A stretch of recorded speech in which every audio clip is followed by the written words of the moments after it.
Hey y'all, how's it going? It's your boy Kennard Lewis. We here in the flesh. We doing it right. And I'm here today to talk to you about a topic that I know we all secretly, seek for and definitely want. And that's about validation. I know we don't really talk about validation, but doesn't it suck when you're self-disclosing something personal?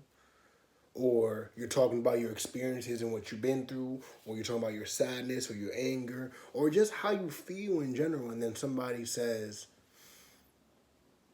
"What you gotta be sad for?"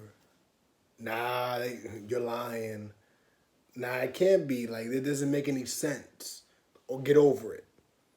It ain't that serious. It's one thing that I hate is to be invalidated.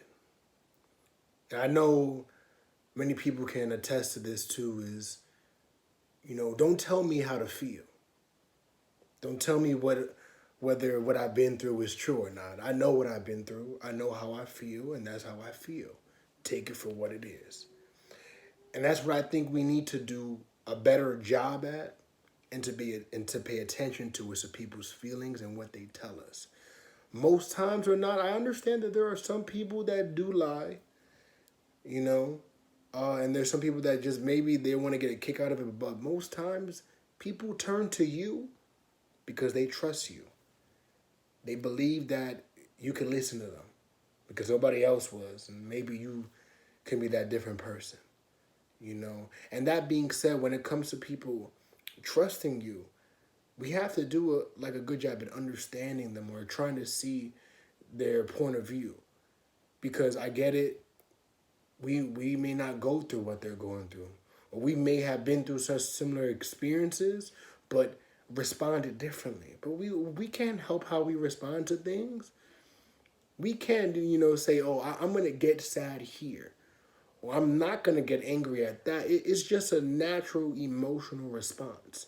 And for us to dismiss each other, for us to invalidate what we're going through, what other people are going through, it can really turn off the functionality of a relationship and the strength of a relationship. And I know we live in families, or we have different spouses or friendships that this happens to us, and it makes us feel frustrated because who do we have to turn to? Maybe even counselors and therapists do the same thing. It happens on all fronts. But by us dismissing each other, right, we end up dismissing ourselves in many ways. And I say that because we want people to listen to what we're going through, right? If we say something, we believe it's true, so people should listen to us, right? So, but if we don't respond or act the way that we want to be treated, is that necessarily fair?